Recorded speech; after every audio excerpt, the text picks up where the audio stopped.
이번 시간에는 우리 셀렉트 일반 형식에 대해서 같이 한번 살펴보도록 하겠습니다. 셀렉트다라고 하게 되면 얘는 이제 검색할 때 사용하는 거죠. 얘의 기본 형태가 select from where이요. 해서 select가 나오고 from이 나오고 where이 나오고 해서 얘가 기본 형이고요. 거기서 이제 중간에다가 이제 order by해서 정렬도 시킬 수 있고요. group by having 해서 얘가 이제 그룹 지정할 때 사용하는 겁니다. 그리고 이제 그룹 함수도 우리가 쓸 수 있고요. 그리고 윈도우 함수도 우리가 쓸 수 있어요. 이런 것들을 다 쓸 수 있는데 그 중에서 이번 시간에는 우리 여기 진하게 굵게 이제 표시된 것들 있죠. 요 기본 형식에 대해서 살펴보고 회색으로 표시된 부분은 이제 다음 섹션에서 이제 같이 공부하도록 하겠습니다. 요 셀렉트라는 게 시험 문제에 제일 많이 출제가 될 거예요. 왜 그러냐? 우리가 인터넷상에서도 뭔가 포털 사이트 같은 데 들어가서 우리가 검색을 대부분 제일 많이 하잖아요. 그죠? 그것처럼 우리 실무에서도 가장 많이 사용되는 그런 SQL 명령어가 우리 select라는 요 명령어입니다. 그래서 요 select 명령어는 정확하게 여러분들이 기억하시고 지나가셔야 돼요. 자, 그럼 이제 굵게 표시된 부분 있죠? 그거 이제 자세히 한번 살펴보도록 하겠습니다. 자, 맨 처음에 이제 select라는 절이 있었죠. 그 select 절이요. select 절에서 그 뒷부분에다가 predicate라고 해서 우리가 검색을 해서 가지고 올 때 불러올 튜플의 수를 제한할 때 그때 사용하는 명령어를 기술하는 부분이 predicate고요. 거기서 쓸 수 있는 게 all이라는 게 있고 그 다음에 distinct라는 게 있고 그 다음에 이제 distinct row라는 게 있고 이렇게 있습니다. 여기서 all이라는 거는 모든 튜플을 전부 다 검색해라 라고 지정할 때 이제 사용하는데 얘는 이제 주로 생략을 하고 우리가 제일 많이 사용을 해요. 그 다음에 이제 distinct는 이제 중복된 튜플이 있을 때, 중복된 데이터가 있을 때, 그거는 이제 첫 번째 한 개만 검색해라 그런 의미로 사용되는 거고요. 그 다음에 얘는 이제 뒤에 로우가 붙었죠. 로다라고 하게 되면 얘는 이제 행이죠. 그래서 튜플 전체를 대상으로 하는 거예요. 그래서 중복된 튜플을 제거하고 한 개만 검색을 해요. 한 개만 검색을 하긴 하는데 뭘 대상으로 한다? 튜플 전체를 대상으로 그렇게 해주는 게 우리 distinct row요. 그리고 이제 그 뒷부분에다가 이제 우리가 속성명, 이제 필드명을 쓰는 거죠. 그래서 내가 검색하고자 하는 그 필드명, 그 속성을 이용해서 수식을 지정하는 게 우리 속성명이요. 여기서는 이제 내가 테이블에 들어있는 모든 속성을, 모든 필드를 다 검색하겠다라고 했을 때는 우리가 주로 요 별표를 써서 모두 다 불러오면 되고요. 내가 특정 속성만 불러오겠다라고 했을 때는 그 속성명을 우리가 써주면 됩니다. 근데 만약에 내가 한 개 테이블에서 검색을 하는 거랑 이제 여러 개 테이블에서 검색하는 거랑 달라요.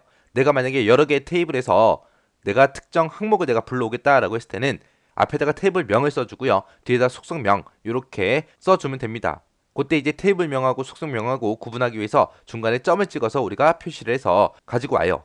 만약에 내가 검색을 하긴 하는데 지금처럼 만약에 여러 개 테이블에서 만약에 우리 학생이라는 테이블이 있고 그 다음에 성적이라는 테이블이 있을 때 특정 학생의 내가 성적을 보고 싶어요. 이 학생이라는 테이블에는 뭐 이름도 있고 학번도 있고 여러 가지가 있겠죠.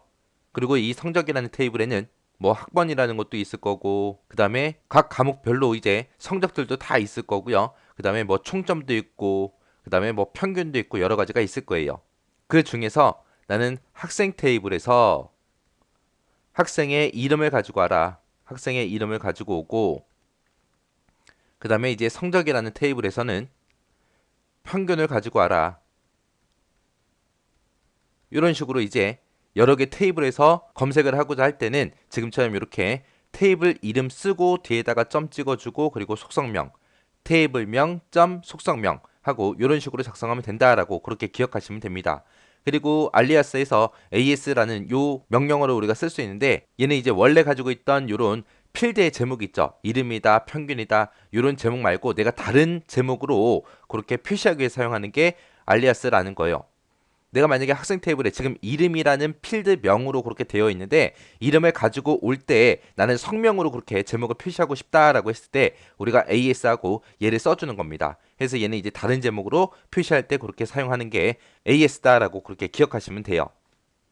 그 다음에 이제 프롬절이 있습니다. 프롬절이라는 거는 데이터가 어디에 들어있는지 그 테이블 명을 우리가 쓸 때 프롬 뒤에다 써주면 되죠. 그리고 where절이다라고 하게 되면 where 뒤에는 이제 조건을 기술할 때 쓰는 거죠. 조건이 있으면 where절을 쓰는 거고 없다 그러면 안 쓰는 거죠. 그 다음에 이제 order by다라고 하게 되면 얘는 이제 정렬하는 거예요. 정렬. 특정 속성을 기준으로 해서 내가 정렬을 하고 싶을 때 정렬해서 검색을 하고자 할 때 사용하는 절이 order by라는 명령문입니다. 얘는 이제 학번을 기준으로 해서 뭐 정렬해라 라고 했을 때 학번이라는 그 속성명을 먼저 적어주고요. 그 뒤에다가 이제 오름차순 할지 내림차순 할지 어센딩, 디센딩해서 얘를 이제 써주면 되겠죠. 해서 여기서 이제 ASC 어센딩이라는 건 오름차순 얘기하는 거고 DSC 디센딩은 이제 내림차순 얘기하는 거죠. 내가 만약에 속성명만 쓰고 이런 ASC, DSC하고 이런 명령어를 내가 안 썼습니다. 안 쓰게 되면 생략하게 되면 그거는 자동으로 오름차순으로 그렇게 정렬이 됩니다. 요게 이제 셀렉트문의 일반적인 형식이요. 이런 형식이 있는데 요거를 이제 예제 문제를 통해서 다음 시간부터 시작해서 자세히 한번 써보면서 숙지하자고요.